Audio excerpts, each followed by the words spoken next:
opens up about learning to love Will beyond the title of husband. Jada discussed her 400-page meditation on love, loss, growth, and heartache during an intimate conversation at London's South Bank Centre. One of the most intriguing themes of Jada Pinkett Smith's new memoir Worthy is her understanding of titles: father, daughter, friend, husband. Not only how these small words can signify bonds of the greatest magnitude, but how they can cast the person behind them into the shade. How they can make one blind to love. Seated opposite Broadway star Cynthia Erivo at London's South Bank Centre, where the actors were deep in conversation on Sunday, October 29, Jada was unpacking her 400-page meditation on love, loss, growth, and heartache. During this fireside chat, punctured by affirmations and mantras, the 52-year-old repeatedly returned to the idea of titles and how they constrain our understanding of the person in front of us. The first time she brought it up, Jada was reflecting on the bond with her father, who struggled with addiction. The final time, she was talking about her separation from Hollywood superstar and her husband of nearly 20 years, Will Smith. Jada delivered the news that she and Will have been separated since 2016, revealing that they're living completely separate lives, in a bombshell interview with NBC's Hoda Kotb earlier this month. In front of the packed Queen Elizabeth Hall, she clarified that though their separation isn't a divorce on paper, they had become exhausted with trying to work on their relationship over time. "We've been doing some really heavy-duty work together," she told People at the time. "We've just got deep love for each other and we are going to figure out what that looks like for us." Getty Images.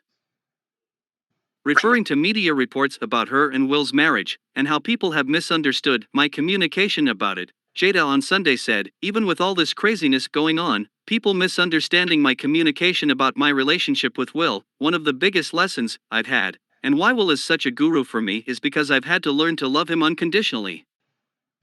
She continued, "I've had to learn to love him beyond the title of husband and all the expectations and all the romanticism that comes with that, and learn to love him as he is, with it all. With his bright light and the shadow, and love him right there.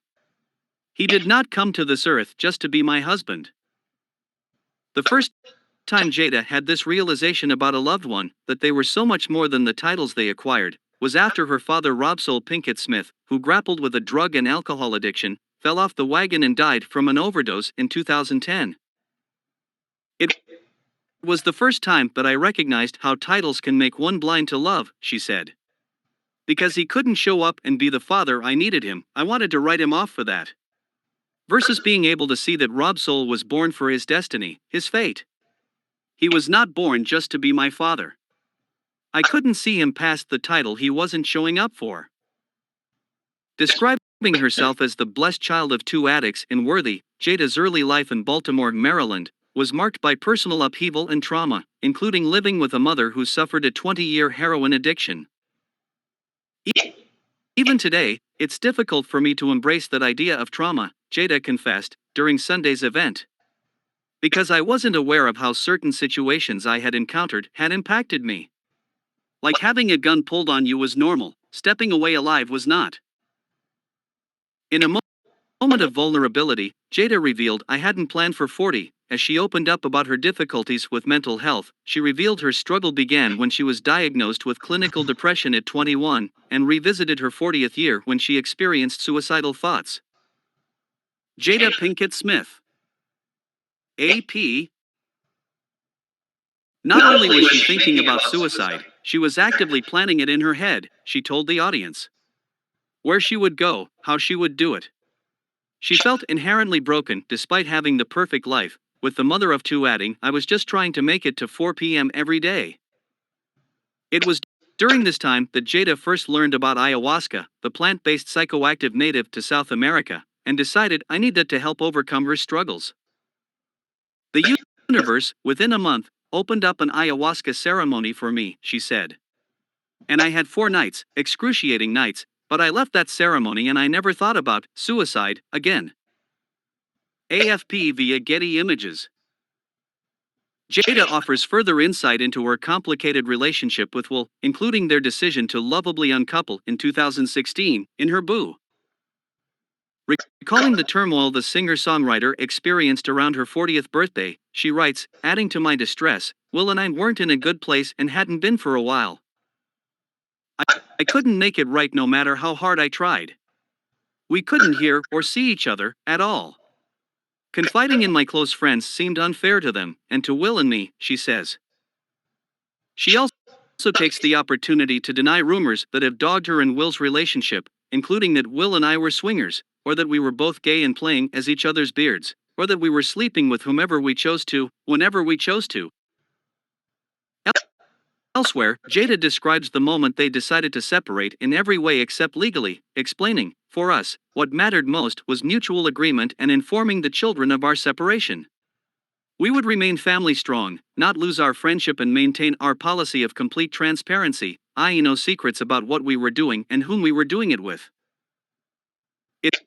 If you or someone you know is suffering from alcohol addiction, you can confidentially call the National Alcohol Helpline.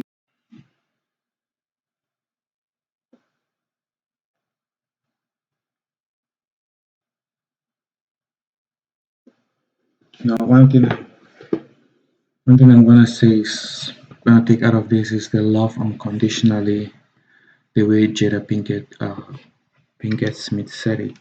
That she has grown to love Will Smith unconditionally, and that is what relationship should be all about. Especially in our relationship, marriage, right? It's a love that you have for somebody, even if you guys are separated, even if you guys are divorced. You love that person unconditionally. That is what we call real love. Like, no matter the circumstances, no matter the situations, no matter the trials that you guys go through, but loving one another unconditionally, it's something that is very, very remarkable. And it's something that is very, very important. And it's something that we all miss sometimes in relationships and marriages. And it's that love that your parents have for you, your family, your siblings have for you, that unconditional love. And it's something that we should try to embrace or implement or add into our relationships and the marriages. People say a lot of crazy things about them, but man, at the end of the day, they love each other. She loves him, he loves her. You can listen to what she says in the video, like how Will Smith says she has been taking a lot of bullets for him, and how he loves her. It is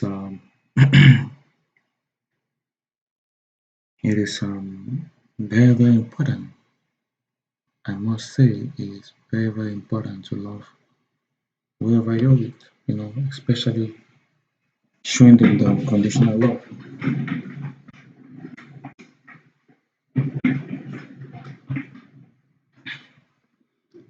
Especially showing them the unconditional love, it is very, very crucial. Because unconditional love is what has sustained their marriage, the separation, and their togetherness and their relationship outside of having kids together. The unconditional love. That is very, very vital, very, very important. If we can embrace that and have that in our relationships, it'll be nice. Ladies, guys, if you're to marry, if you're to date somebody, at least try to have unconditional love for them. Especially if you truly love them so much, love them beyond their love them beyond their faults, love them beyond their tolerance, love them beyond their downbeats, love them beyond things that they do. Thank you.